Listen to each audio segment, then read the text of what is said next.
So there's Buddhism and there's Taoism. Sometimes people ask me, so what's the difference? Because I say I'm Taoist and I'm Buddhist. And the first thing I've heard is, well, you can't be both. And that's a misunderstanding. So they're both Eastern mysticism. And there's definitely one big significant difference between the two that I've noticed over the years.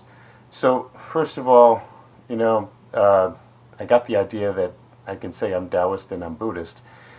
There's this translator named David Hinton who published a book every couple of years or so of Chinese poets, and he'd have a little essay in the front, and they'd say it was a Taoist/Buddhist. And it really wasn't religious at all. It was mostly about nature, and it was a philosophical perspective about who and where and what they are in the universe. So, and there were a bunch of them. There are plenty of poets who said they were Taoist and Buddhist. And this one wasn't David Hinton, but I remembered it as one of them like that. It's the Poems of Yuan Mei. That was one of the ones that came to my memory. And then another way that I learned about what Taoism is there was, instead of a Buddha, there's the concept of an immortal. And there are plenty of immortals, or people who transcended. And the story of Han Zhangzi is one of the 8 immortals, if they're going to limit it in some way like that, even though there are hundreds of them. The story of Han Zhangzi is kind of like a gospel. It's a long story. It's an epic that really went into how it's a gospel that has comedy, and it taught a lot about what an immortal is. An immortal, a Xian, or a sage, is sort of like a Buddha. And those are the 8 immortals, and Lao Tzu, who wrote the Tao Te Ching, up front with the 8 immortals. And this is from a Taoist temple that I went to, which was also very much about Buddhism. In the Chinese culture, there's 2 different kinds of people, or 2 different kinds of what they call in Hinduism mukta, or people. And there's this moment in some people's lives that's said to be as memorable and relevant as the fact of being born. And it could come at any kind of different time in life, and of course sometimes it doesn't come at all. And those are just the regular people we call normal people in today's world. But if this happens to someone, it completely changes the way that they see themselves in relation to the world, in relation to their life, because they've transcended in a sense of an understanding of immortality. The term that they use in Taoism is finding the way, or the Tao. And in Hinduism they spoke of 2 kinds of mukta. Mukta would be a person, and the mukta didn't come of age. If the mukta didn't come of age until after they died, they would call it a vidhe mukta. And they'd say, well, your soul is eternal and you'll see that when you die. And then there's this other kind of mukta, someone who finds the way, someone who transcends. And that's what the Upanishads and the Vedanta, or the end of knowledge books, are meant to lead to. And that's a jivan mukta, someone who achieves the link to his immortality beyond birth and death before he dies. He finds the way. So that's a coming of age also. And it reveals a deeper self.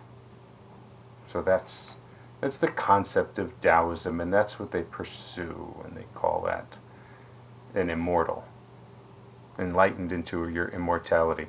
So David Hinton, among all those poetry books, also did his own version of the Tao Te Ching.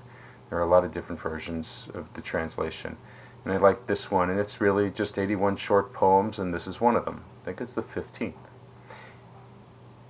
And they're talking about immortals. Ancient masters of the way, all subtle mystery and dark enigma vision, were deep beyond knowing. So deep beyond knowing we can only describe their appearance.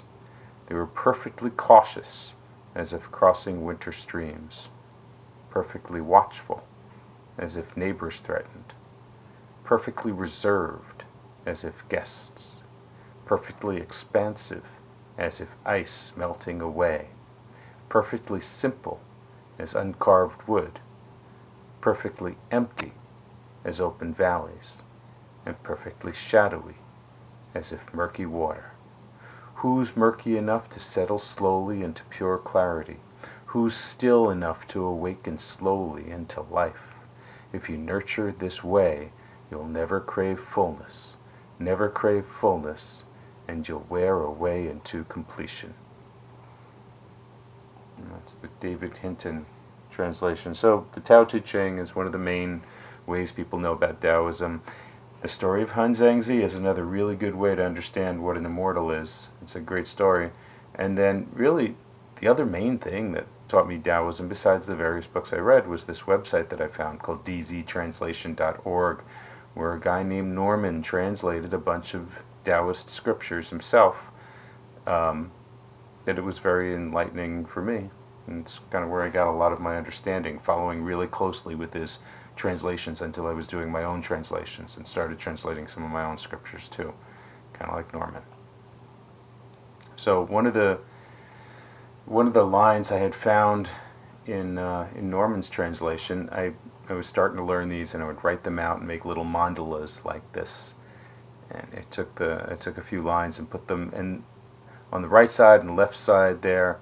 It says, the great way is Wu Wei. The great Tao is Wu Wei. And Wu Wei is this big central concept of what Taoism is. So the great Tao is Wu Wei. The great way, it says in the middle, a sentence, the great way can be described as an analogy or metaphor, an allegory of man's self in non-action. There's no place to carry out action. At times, perhaps to sit, lie down, walk, or stand up, to allow the qi to flow naturally, to give free rein to the qi, allowing it to breathe, rest, stop, settle, and cease, and be an embryo, a body released, as if it is in the great empty, vacant void. It begins with perfect Wu Wei, to be a man with no body. This is to say that breaking, disrupting, solving, negating, getting rid of, and defeating is done via the great way, Wu Wei. The great Tao is non-action, or the central phrase, the great way is Wu Wei. So it's Taoism trying to summarize itself there in that particular scripture that Norman had translated on that website, dztranslation.org. So the difference, and the connection between Hinduism, Taoism, and Buddhism. Hinduism, Taoism are more mystical. They're the high peaks of human mysticism that I've ever found. Enlightenment into immortality, going beyond reality, transcending. And it's about harmony with the universe. Harmony is a main topic. And it's not humanist, really. Taoism and Hinduism aren't practiced necessarily by themselves, and they're integrated with humanist practices. The Taoist temple that I went to was also practiced Buddhism and Confucianism as a more humanist side. But there's a very mystical side to the Taoism, or it's the mystical component that goes with the other studies. So it's universist instead of humanist. So the character up there is kind of like Wu Wei. It's a very similar concept, and that's Nihit Artho from Hinduism. In the Bhagavad Gita, my favorite line is, the hero was told, look around you. Except for action for the purpose of sacrifice, all men are constrained to action. Therefore act Nihit Artho, or Wu Wei, not for the purpose of something. There is a purpose, but it's not something. Like the wind and the moon and the sun shining, going out and disappearing. So Wu Wei is non-action, but it's not necessarily doing nothing. It's the doing of spiritual exercise, of spiritual practice, the irrationality of spiritual practice, the doing of mental, physical, and spiritual fasting. It's slow, prolonged, mindful breathing. In Hindu, they call it, in yoga, it's pranayama. And it's the doing of yoga, a union with the universe. It's standing in the steel yard where the gold that is the stars is refined under the heat and pressure, where the yang of the stars is brought out and then put to bed on a fixed schedule. The language of heaven and earth is a rhythm. So Hinduism, Taoism might be that mystical universalist, whereas there's a difference in Buddhism. Buddhism has a lot of the same features and makes the same points about Wu Wei. But in Buddhism, the Buddha achieves that enlightenment and then makes a vow to come back. It's the big wish under the dark cliffs with an oath of light. Love and compassion as a main topic. It's humanist versus harmony as a main topic in the universalist Taoism. The Buddha will sometimes call himself the Tathagata. And I've got the three characters up there that get translated out as Tathagata, and that's the Buddha's name for himself, and it's translated different ways as either the thus come one, who's come back from enlightenment, but it's also the one who's gone to enlightenment. He's gone. He hasn't really come back. He's still there, like a Jivan Mukta. He's gone and he's back, but with a different perspective. He's a transcendent. Another phrase that they call the Buddha is a Zenru. Having been Brahman, having been to the enlightened truth, he's gone to the absolute. He's gone to the true go-to. This is another connection between Buddhism and Taoism. Buddhism, and this is something I just noticed writing things out with Chinese characters, Buddhism, I knew for a long time, teaches something called the Four Noble Truths, and that's a foundation of really any form of Buddhism.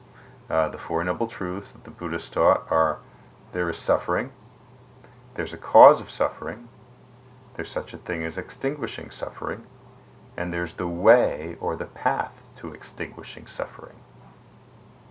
And it turns out when you're writing in short, you can just write the four characters: suffering, cause, extinguishing, and path.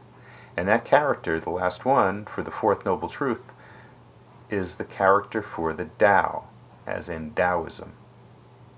And sometimes people also ask, is it Taoism or Taoism? And that's really, my answer is it's really neither.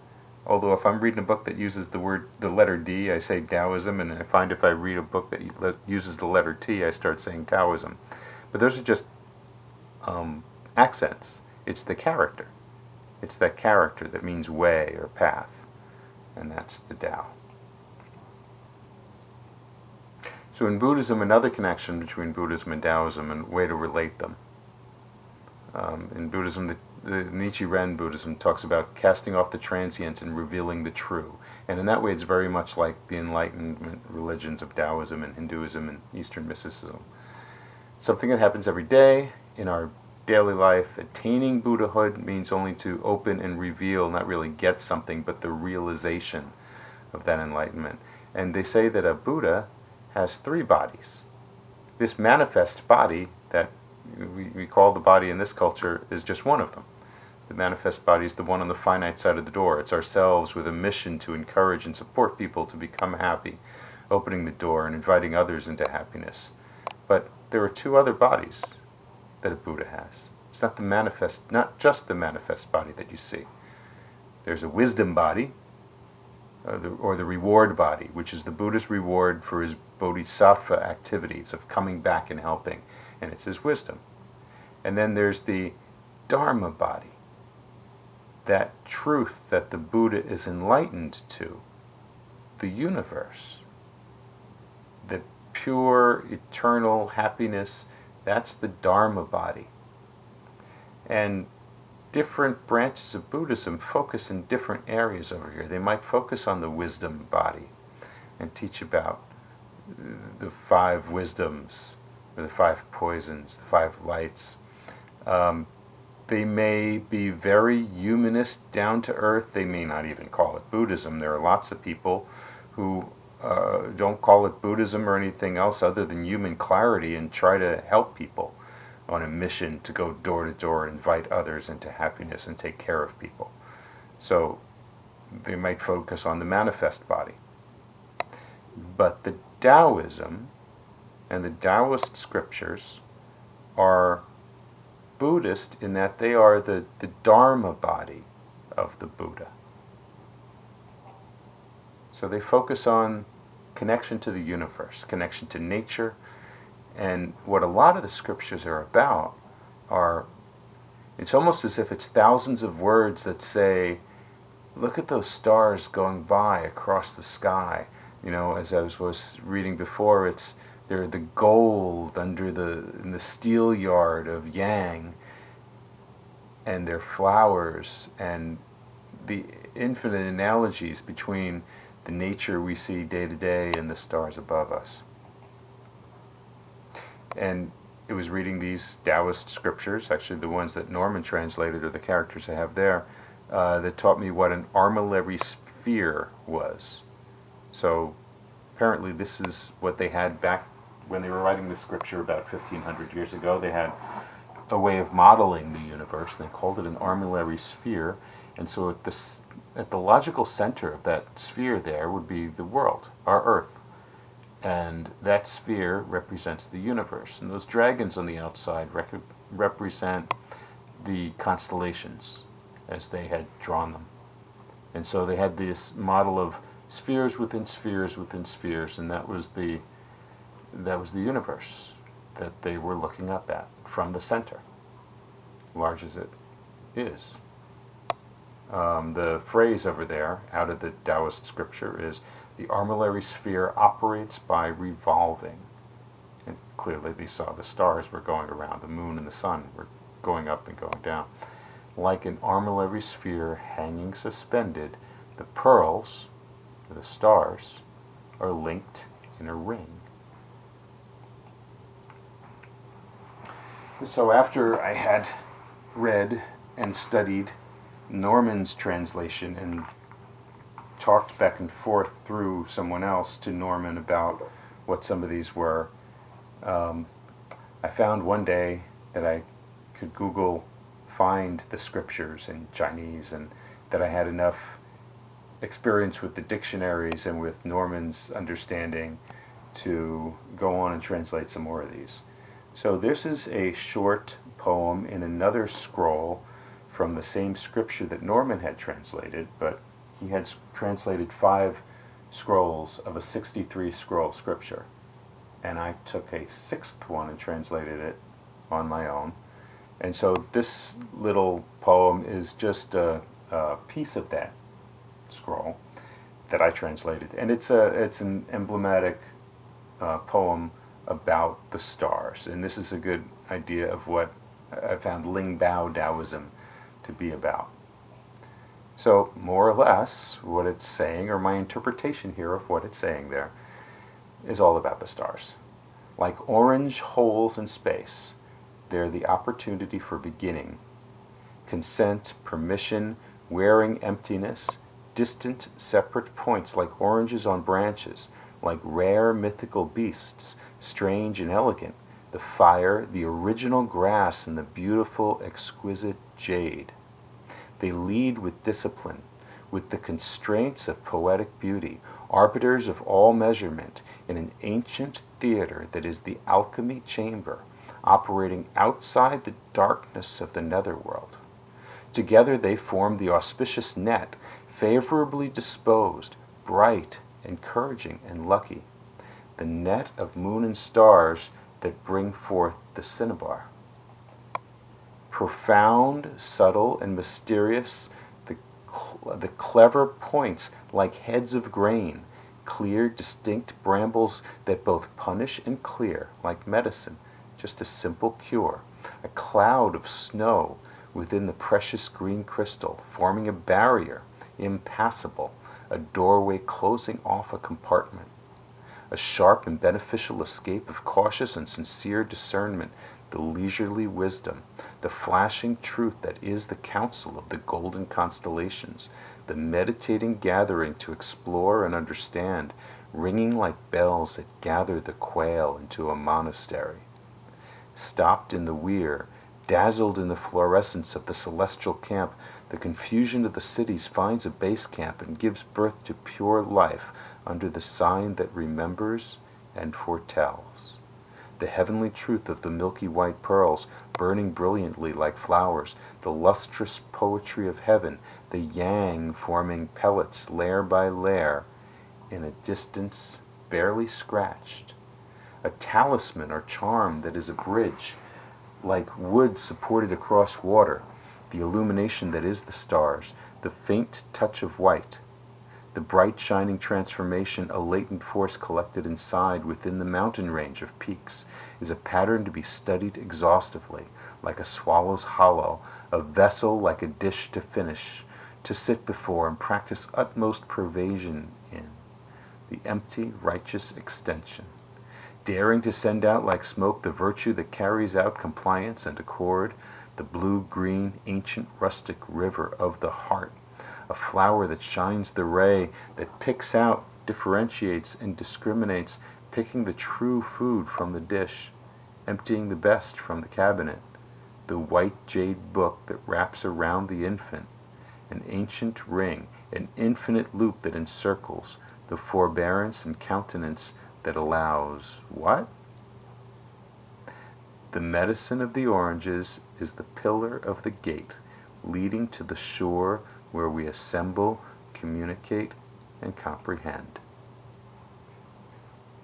And of course, the armillary sphere, the jade crystal, where those stars of yang live, is also often likened to a great flower.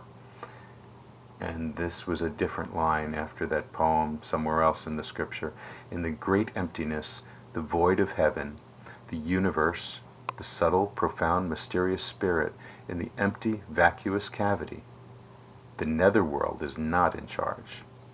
Pure life is born into the drama of the vast and vague sea of indifferentiation and boundlessness, a cloud of mystery blooming in the ancient river, an exquisite flower in the middle of the 10 billion mile ditch. So I've got my little scroll. It's actually a whole bunch of poems like that like I said, I learned from Norman's translations and took it a little farther. And the name of the scripture that both Norman and I were translating is called The Primal Beginning, Boundless Salvation, Highest Level Mystical Scripture. And Norman translated scrolls 21, 22, 23, 24, and 25 on dztranslation.org.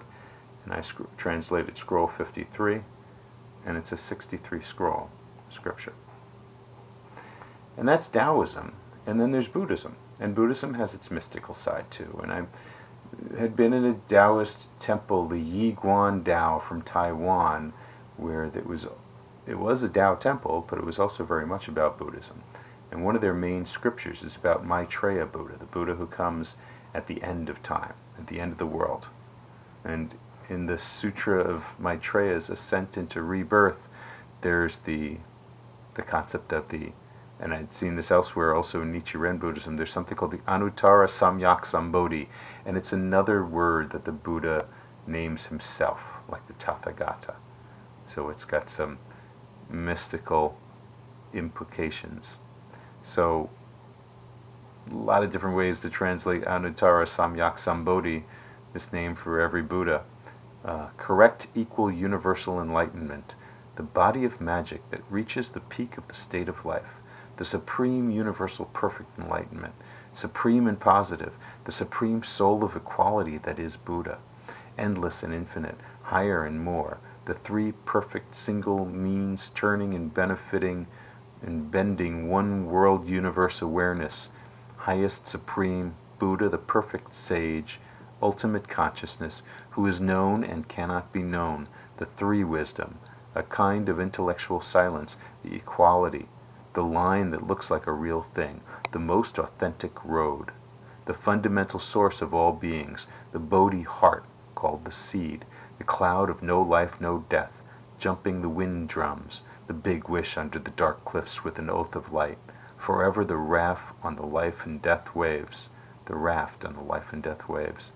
net of merit fanning the treasure, the Buddha fruit, the Buddhism road, easy self-repair, peace of mind in the dream. And so I've also got a few of the the scriptures that they read and they chant in the Yiguan Dao, published up on Amazon. And so this is not Siddhartha, the historical Buddha. the fat Buddha that you see statues of, and the character above his head is the character of a Buddha, that's the happy Buddha, that's Maitreya, who comes at the end. And in this tradition, we are his ancestors. And so that's the reason given for why we live our lives as best we can, so that we create the karma for Maitreya, who comes at the end and just goes back and fixes everything. So there's the concept of the Buddha, and there's the concept of the immortal, or the Xian, the sage, like a genie. And the Taoist immortal, it's got to be based kind of on paintings like this are based on the paintings of Buddhas, but this is a Taoist immortal, and one of the things that designates it as such is the white tiger and the green dragon to the sides, and at the bottom is what's in front of him. It's the red, and that's a symbol from the I Ching, but it's the red sparrow in front of him, and the dark warrior behind him in the north. He's pointing to the south. Because the south is the red sparrow. Behind him is the dark warrior, the north, and the east is at his left shoulder, the green dragon, and the west is the white tiger. And so those are the traditional symbols. The dragon is the east, and the tiger is the west. So that's kind of the not so hidden meaning, I think, for them, but maybe if we came upon this diagram, it's kind of a hidden meaning. So the concept of Taoism is not really about coming back to help the people.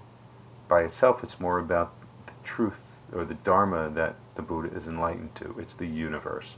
And so there's the gods of Taoism are heaven, earth, and water.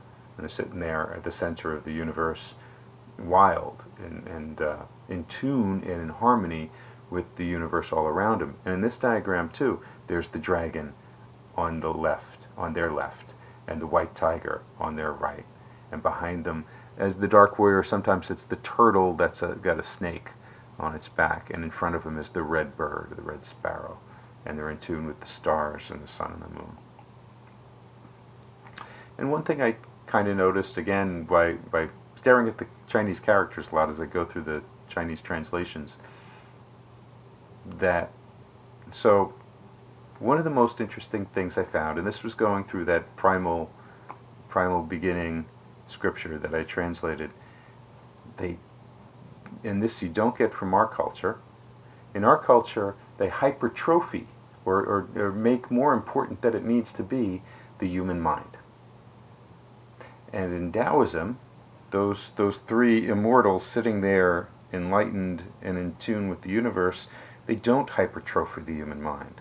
They refer instead to the human mind as the netherworld.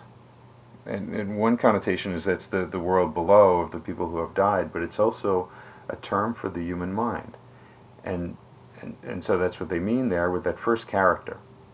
Yao is remote, hidden away, secluded, peaceful, to imprison, and in their features it indicates the underworld. It's also a metaphor for the human mind.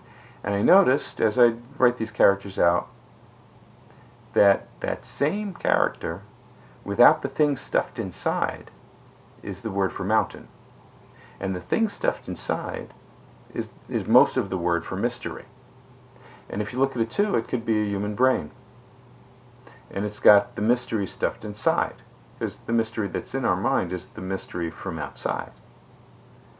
So there's the mystery, or the twin clouds of mystery that are the here and the now. They could be stuffed inside, and we live in our mind, and that's the netherworld. But the Taoist immortal goes up into the mountains and empties the human mind. And the character at the bottom is made of the word for human and the word for mountain. And they don't have the word mystery stuffed into the brain.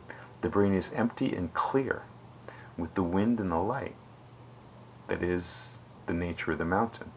And so that's the character for Xian, or immortal. It corresponds to, in Buddhism, the character for a Buddha, but this is not a Tathagata who has come back, or a Bodhisattva. This is not an Anuttara Samyak Sambodhi who's made the great vow. This is an immortal, like a genie. It says there, and there are the 8 immortals, or a man of the hills, a hermit who's gone off into the mountains, and it can be like a Buddha, similar to a sage or a Buddha. And there are many kind of immortals, the kind who walk the earth, the kind who just fly off and wander in space, like heaven, earth, and water were the 3 immortals. And they also trace back to the 3 cinnabar fields within the body, that is the head and the heart and the belly.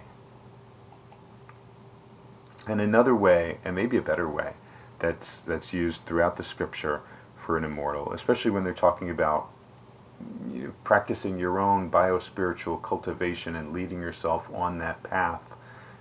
Just to say you're immortal, to use that word kind of gives the wrong connotation. If I say I'm an immortal, the kid says, well, then let's see you step out in the street and get hit by a bus and see how that works out. And I say, no, you misunderstand. It means longevity for my human body, but mainly because I can see and I understand, and so I'm going to take good care of it. But a better word for immortal, and an interchangeable word that they use a lot, is Zen-Ren, and that's the word for truth and the word for person. And I've seen chapters written about it in English on how to translate that, and the best one I liked was it's a person enlightened into truth, or perfected, one who is perfected into truth. Given the Dharma, one who has the full Dharma body of a Buddha would be a way to say that.